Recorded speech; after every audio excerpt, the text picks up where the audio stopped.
Ihahandog ng Grade 7 Jullienne Felipe na katanging-tanging espesyalisasyon sa media arts na ang pamagat ay malilikhaing gawain sa unang markahan. Tunghayan ang kanilang mga ginawa simula sa kanilang interpretasyon sa pagguhit, interpretasyon sa pagsasayaw, ang kanilang mga tula na binigyang kulay at halaga na siguradong kagigiliwan ng lahat naming manonood.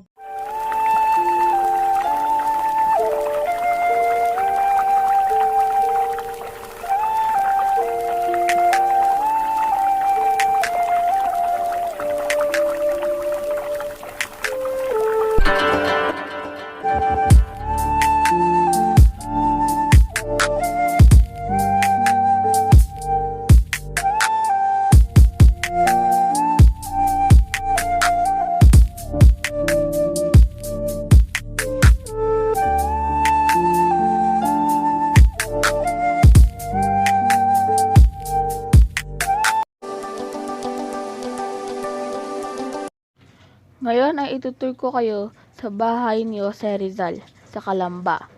Alam niyo ba na 2 taon ang ginugol ni Francisco Mercado, ama ni Rizal, upang buuin ang orihinal na tahanan ng mga Rizal? Ito ay may 2 palapag na may hiwalay na gusaling ginagamit bilang museo at audiovisual room na matatagpuan sa Francisco Mercado, St. Corner, Jose P. Rizal St. Barangay 5 Poblacion, Calamba, Laguna. May 3 silid ito. Ito ang karwahe na ginamit ng pamilya ni Rizal. Ito ang silid kung saan unang natuto bumasa at sumulat si Rizal dahil sa matyagang pagtuturo ni Doña Teodora Alonso Rialonda na kanyang ina. Makikita natin ang hagdan paakyat sa 2 palapag ng bahay ni Rizal. Dito sila madalas kumain sa silid kainan na ito. Ito naman ang silid tulugan ni Dr. Jose Rizal. Maluwag at maaliwalas ito. Dito naman sa silid na ito, makikita natin ang silid panahian ng kanyang nanay at mga kapatid na babae. Sa silid na ito naman, sumulat si Dr. Jose Rizal ng kanyang mga debela katulad ng No Limitangere at El Filibusterismo. Ito ang kanilang silid lutuan. Makikita natin dito ang iba't ibang uri ng palayok at sisidlan ng tubig. Sana ay naibahagi ko ang kaunting kaalaman ko sa bahay ng ating pambansang bayani. Kamusta mga kabiyahero? Ngayon ay ating pupuntahan ang isa sa magagandang pasyalan dito sa Maynila. Ito ang The National Museum of Natural History. Kaya tara na! Samahan niyo ko. Ang National Museum of Natural History ay matatagpuan sa loob ng National Museum Complex sa City of Maynila, Philippines. Dahil sa magandang arkitekto at struktura ng gusaling ito, kaya't ako ay nahumaling na ito ay bisitahin. Ang museo ito ay libre at walang bayad. O diba? Saan ka pa? Sa ating pagpasok ng gusali, ay kanilang chinecheck ang mga bag at iniiwan ito sa bag deposit counter. Pagpasok sa loob ay ating makikita ang tinatawag na Tree of Life, ang architectural masterpiece ni Ginoong Dominic Galicia. Ito ay inspirasyon hango sa sketch na Tree of Life ni Charles Darwin. Makikita rin natin ang eksaktong life-size replika na si Lolo, ang pinakamalaking crocodile sa buong mundo. Ang museum ito ay may 6 na palapag. Sa 3 palapag, makikita ang iba't ibang exhibits including botany, geology, at zoology. Karamihan ng mga exhibits ay for viewing only. Meron ding na mga interactive exhibits katulad nitong butterfly display na siguradong magugustuhan ng mga batang katulad ko. Ang aking paboritong lugar ay ang marine section.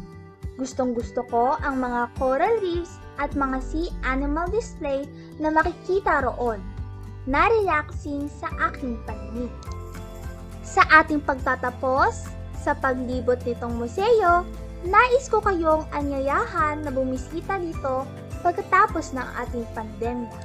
So see you soon and stay safe!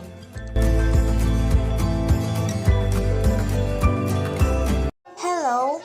Today we are going to visit one of the Cavite's most visited tourist spots, Architecture Journal Task. Cavite, officially the province of Cavite, is a province in the Philippines, located in the Calabarzon region in Luzon. For over 301 years, the province played an important role in both the country's colonial past and eventual fight for independence, earning it the title Historical Capital of the Philippines. People's Park in the Sky, formerly known as the Palace in the Sky, is an incomplete mansion that was converted into an urban park. It is said that then First Lady Imelda Marcos ordered the mansion to be built to accommodate the U.S. President Ronald Reagan's planned trip to the Philippines, but the construction stopped when he visited. Thank you for watching. Bye! Good day, everyone. I am Chelzy Juaneza. I will act as your tour guide for your visit to Batanes. Today, I will show you some of the tourist spots in Batanes. Please enjoy yourself while we take a look at some of the wonderful places Batanes has to offer. For our first tourist spot, we have the Alapad Hill and Rock Formation. The Alapad Hill and Rock Formation are found in Batan Island. It is one of the famous tourist spots on the island. It has a marvelous hill with a view deck where you can see the view of the ocean. The Alapad Hill and Rock Formation also offers a great scenery of pure hills and a rock formation that amazed many tourists.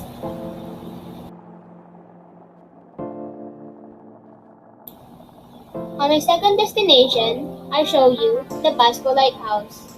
It is a 66-foot tower that provides a 360-degree view of the mountain Iraya, Basco Town proper, Basco Port, and the West Philippine Sea. Also, did you know that the Basco Lighthouse was also the previous location of American telegraph facilities connecting Batanes to the central government? But it got demolished due to the bombing of the Japanese Imperial Army in World War II.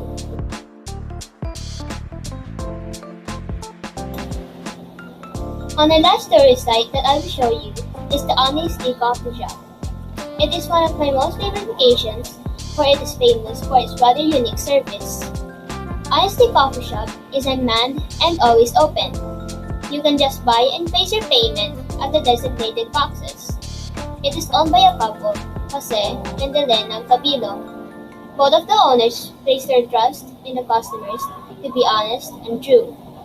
In Batanes, it's probably not much of a big deal, for the province has zero crime rate. Stealing is almost slightly unheard of.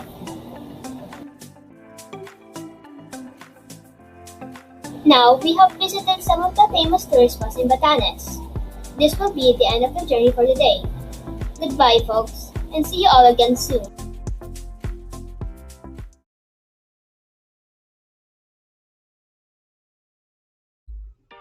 Hello sa mga viewers ko na gusto rin maghanap ng magagandang mga Korean series. Ako nga pala si Janina at ngayon i-review ko ang Korean series na Squid Game na siguradong magugustuhan nyo. Kaya tara na, makinig at malaman ang konting mga spoilers. Ang Squid Game ay isang Korean series na kung saan ay kailangan na maglaro upang makakuha ng malaking pera. Ang istoryang ito ay nakapokus sa bida na si Gi-hoon. Si Gi-hoon ay isang problematic na karakter. Siya ay nahiwalay sa kanyang asawa at may malubhang sakit ang kanyang ina. Siya rin ay baon sa matinding pagkakautang, kaya ito ay sumali sa larong Squid Game. Ang kanilang mga palaro ay hindi biro dahil pwede silang mamatay kung sila ay matatalo, parang life or death. Lahat ng mga players ay may matitinding problema sa pera. Kaya naman sila ay naglalaro dahil kailangan nila ito o gusto lang nila ng pera. Gustong-gusto ko itong palabas na ito dahil ipinapakita nila sa manonood ang mahahalagang mensahe na kahit kailangan mo ng pera ay walang madaling paraan kundi maghanap buhay o magsumikap sa buhay. Medyo nakulangan lang ako sa palabas. Tila bitin ang ending ng storya. At sana ay mas nabigyan pa nila ng pahalaga ang istorya ng bawat karakter. Ito ang mahalagang scenes na gustong-gusto ko sa Squid Game, ang tug of war. Kahit napaka-imposibleng manalo, ay nakuha pa nilang manalo dahil sa kanilang teamwork. Ipapakita ko rin sa inyo ang magandang poster na ito. Kung ako ang papapiliin ng Best Actor, ito ay walang iba kundi ang bida na si Lee Jung-jae, ang gumanap na Gi-hun. Napakita niya ang nararapat na emosyon sa palabas at talaga naman nadala ako sa kanyang acting. Sa mga hindi pa nakakapanood ng Squid Game, ito yung aking nire-recommenda na inyo itong panoorin dahil sa ganda ng kanilang storylines at production. Sana nagustuhan ninyo at salamat sa pakikinig.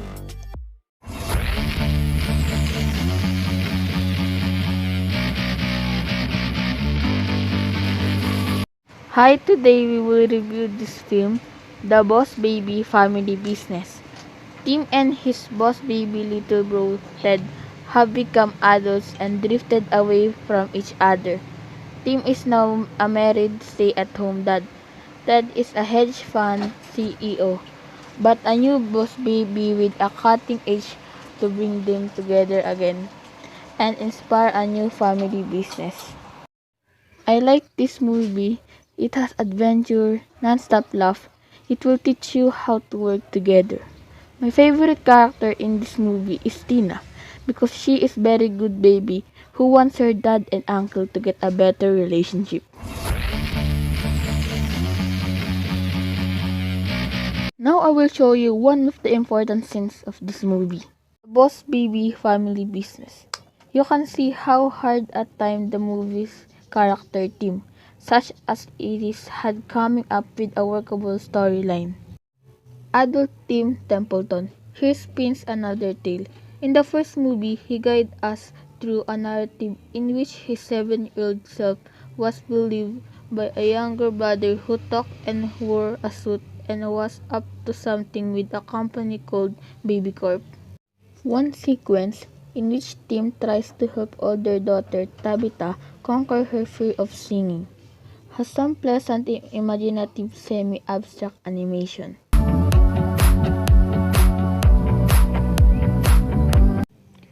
If I'm one of the members of an award-giving body, I'll vote this film as Best Picture, Best Voice-Over Performance, and Best Animated Movie. Thank you for watching. Hope you like this video. Thriller movie. Coraline is about an 11-year-old girl who moves in an old house. There, she finds a passageway to another world where there are other parents, but the other world seems to have dark secrets. Coraline was originally a book that was written by Neil Gaiman and was made into a film in 2009 by Henry Selick. Stop motion suits the story Coraline, for the plot is already scary and mysterious. Stop motion gives off the dry and dark vibes.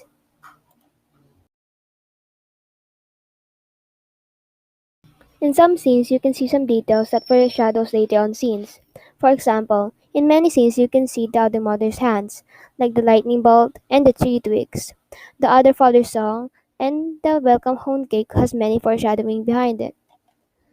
Coraline has many symbolisms. If you notice, every time Coraline enters the passageway to the parallel world, it gets longer and longer. It can mean that the longer Coraline spends in the other world, the harder it will be for her to escape. The lost souls can symbolize isolation. It symbolizes that the lost souls was trapped in the other world.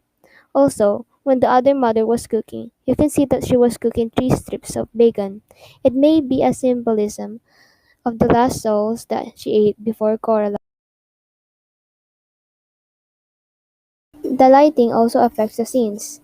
The cool lighting makes the film have dark effects. My favorite characters throughout the film was the other father and the other Wyborn. They were the only ones who tried to help Coraline. There were some scenes where the other father was dropping and saying clues.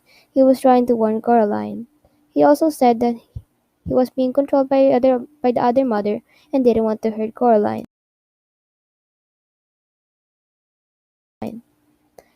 Wyborn also tried to help Coraline escape, but when Coraline came back, his clothes was shown hanging as a flag outside Mr. Boboinski's store, showing that the other mother may have done something to him as punishment. If I were to give the film Coraline an award-winning body or any kind of awards, it would be for the structure of the plot and for the animation.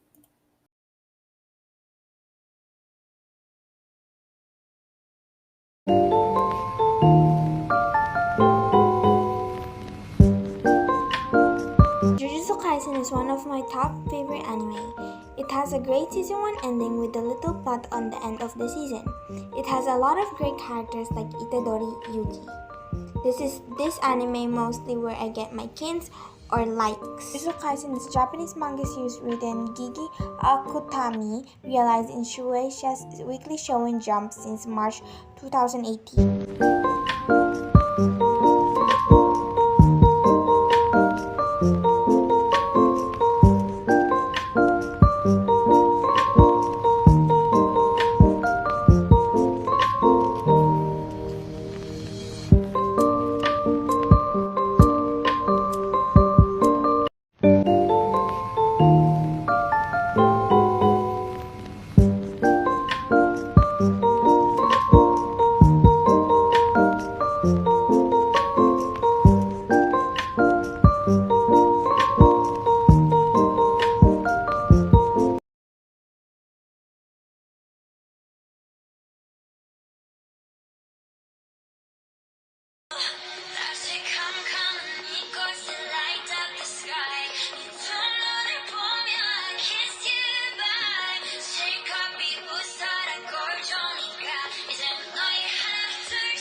criminal undercover. Don't pop like trouble, breaking into your heart like that. Cool shade stunner, yeah, owe it all to my mother. Hot like summer, yeah, I'm making you sweat like that. Break it down. Ooh, when I look in the mirror, I'm not sure how to do. I got the superstar glow, so do the booty. The side step right left to my beat. High like the moon, rock with me, baby. Know that I got that. Let me show you just talking shit. Side step right left to my beat. Get it, let it roll. Smooth like butter, like a cream.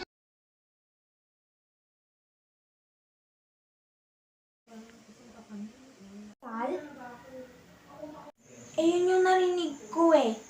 Tsaka ang dami din naman mga students na nagre-report against you. Ako lang yung mag-e-expelled. Di ba kayo din naman? Binulig nyo din naman sila eh. Bakit ako lang yung ma-e-expelled? You already pay our dues, remember? Tsaka ang tagal mo naman na claim that you're the queen here, so accept the consequences. Your fault. Okay, subukan mo. Anong gagawin mo? May way! Hindi mo siya pwedeng saktan. Uy, punong-puno na ako. Hoy, tinigilan niyo na yan. Bakit tumigil ka na nga? Gawin mo yung trabaho mo.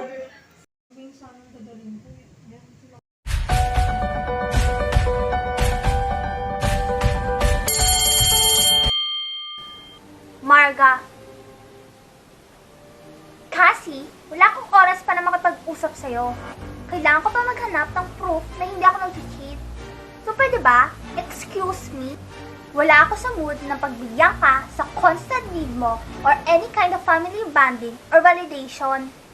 Totoo ba, Marga? Plano mo ba talaga na ako ang pagbintangan nag-cheat? Sabi sa kanila, Nadia. At naniwala ka naman. Kaya nga ako nagtatanong eh. I'm giving you the benefit of the doubt.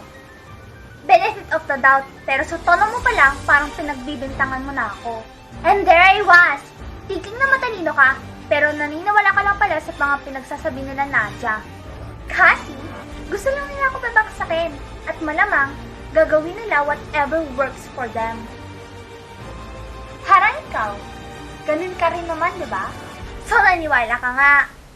Marga, sa ilang beses ka na nagsinungaling sa akin, at binaliktad ako, dapat lang ako mag-doubt sa'yo. O hey, bakit pa tayo nag-uusap? Wala naman rin pala tayong dapat pag-usapan pa. You know what, Cassie? Believe what you want to believe. Wala naman rin akong pake. Just get out of my business.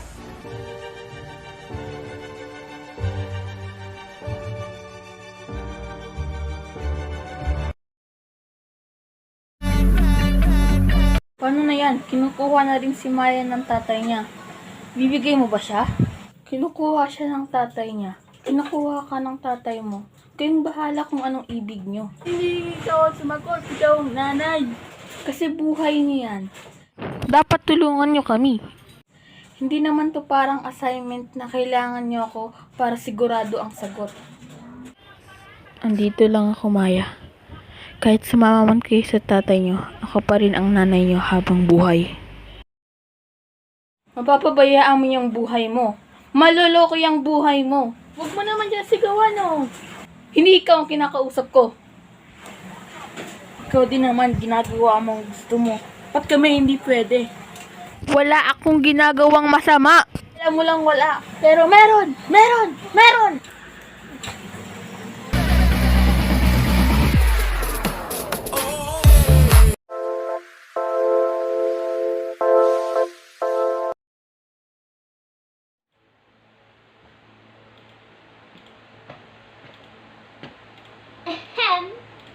The sun has come up, the day has begun. Watching your vlog will be so much fun because we're orphans and you're probably dumb. And my name is Carmelita. Maybe I'm just tired, but I think she's improving.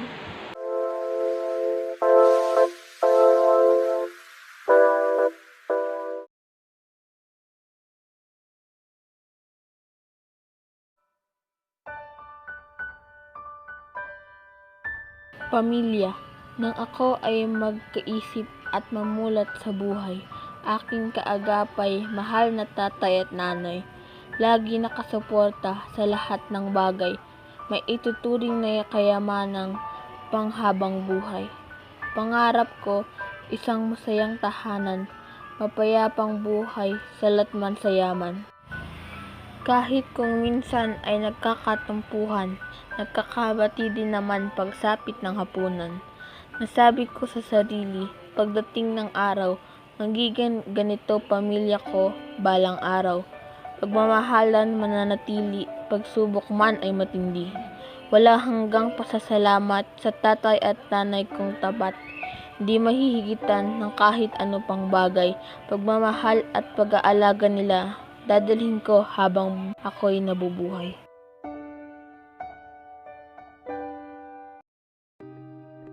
The Value of Time by Janina Jintalan.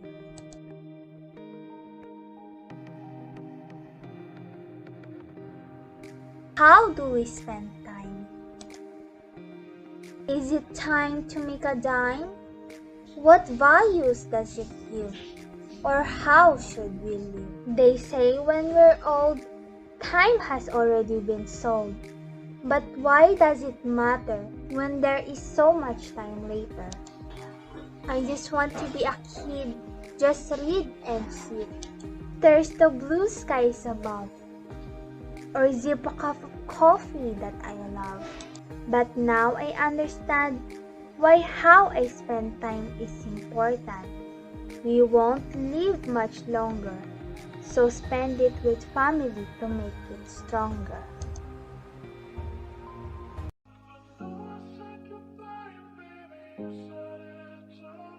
Kaibigan, kamusta?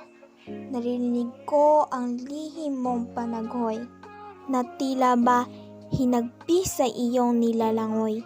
Mga tao sa paligid mo'y gusto mong itaboy. Pakiramdam mo ang buhay mo'y paligoy-ligoy. Teka kaibigan, ano iyong tangan? Pakiusap, wag mong ituloy. At ako'y pakinggan. Hindi malulutas ang problema sa iyong paglisan. Pangkus, ito'y makakadaragdag lamang ang sakit sa iyong iiwan. Kaibigan, halika muna at ating pag-usapan. Ang buhay ay sadyang ganyan. May pait, dalamhati, at walang kasiguraduhan. Ngunit, lahat naman ay masosolusyonan. Kumapit ka lang at maniwala na ang iyong pinagdadaranan ay may hangganan. Kapit lang kaibigan, kamay ko'y iyong hawakan. Pwedeng ipahinga ang iyong nararamdaman. Ipikit ang mga mata ng panandalian. Huwag mong tatambayan ang iyong pinagdadaanan. Bukas ay panibagong araw. Yan ang iyong tatandaan. Pwedeng mapagod, kaibigan. Bawat umaga may dadaang pag-asa. Kapit lang, kaibigan. Huwag kang bibitaw. Matatapos din yan.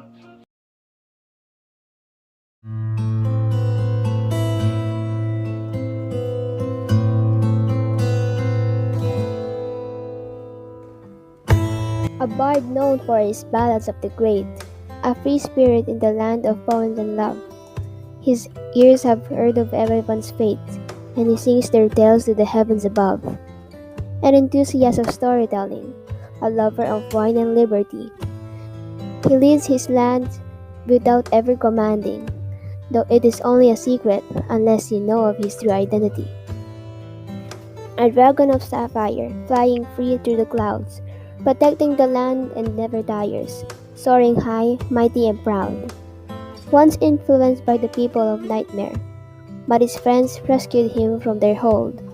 Now a tale that close friends share, soon a legend that in books are told.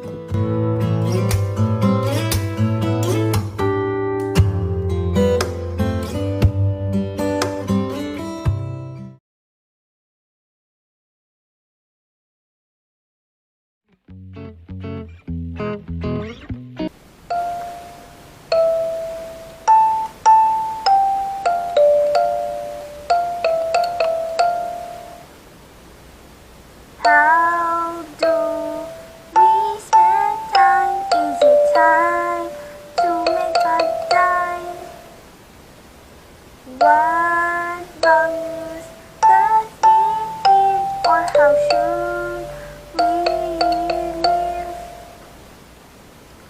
They say when we're old, time has already been sold. But why does it not when there is so much time later? Just want be happy, just read and see. There's the blue skies above, or zip a coffee I love. But now I understand why time is important.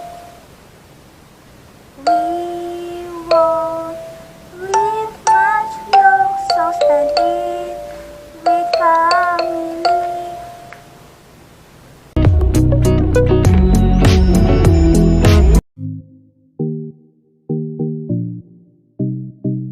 Ahoy, mag-kaisip at mamuyad sa buhay, aking kaagapay, mahal ng tatay at nanay, lagi nakasuporta sa lahat ng bagay, may tuturing na kayamanan ng habang buhay.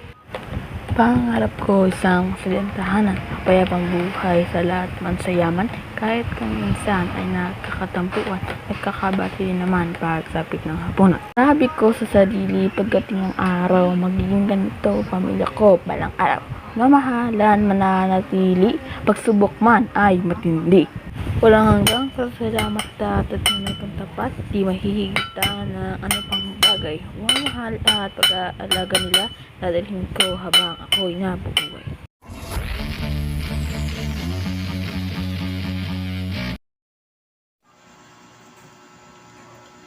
La tara tara tara, la tara la tara, la tara tara, la tara tara, la tara tara tara, la tara la tara. Ma, kamusta na din na? Tayo lagi nagkikita, miss na kita sobra. Lagi na lang kami nauuna. Di ba pwedeng ikaw muna, aking ang panyamba? Dahil ikaw aking mata, sa tuwing mundo ay hindi iba na hilan ang aking pahinga. Kaya huwag mag-alala, ipikit ang iyong mata, tana, gawin nga muna. Ako na bahala, sisnayla, isang iyong nagawa, mama, pahinga muna.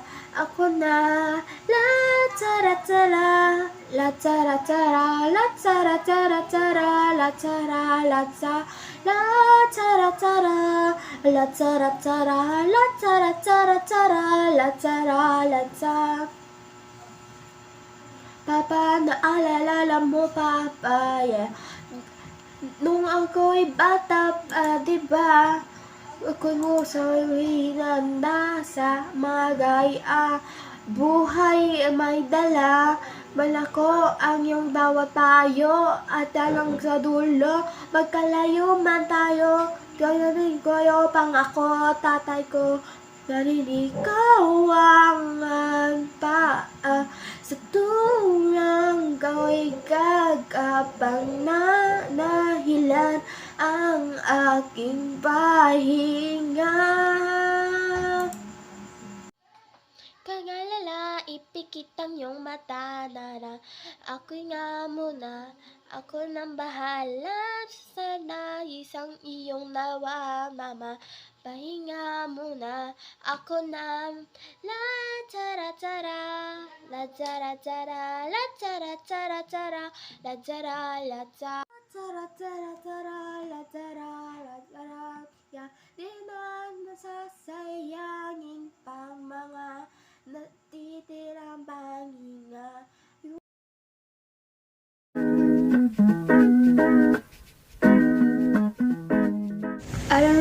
Damn about the way you touch me when we're alone. You can hold my hand if no one's home. Do you like it when I'm away? If I went through my body, baby, would you love me the same? I could feel all my bones coming back and I'm craving motion. Mama never really learned how to live by myself. That's a curse, and it's growing. You're abundant, I'm an ocean. All my emotions feels like explosions when you are around. And I found a way to kill the sounds.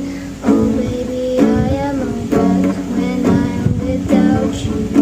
I need you here to see. I broke all my bones that day I found you. Crying at the lake. Oh, was it something I said to make you feel like a burden? Oh, and if I could take it all back, I swear that I will hold you from the tide.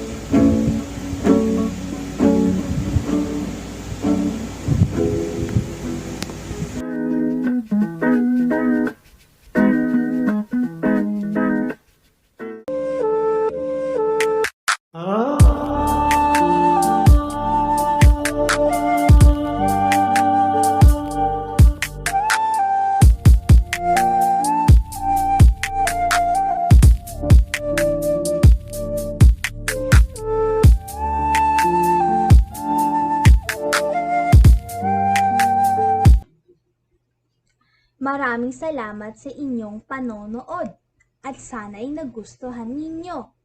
Muli, ito ang mga likha ng Grade 7 Jullienne Felipe Media Arts sa panunuruan ni Ginang Gemaline Estre Madura.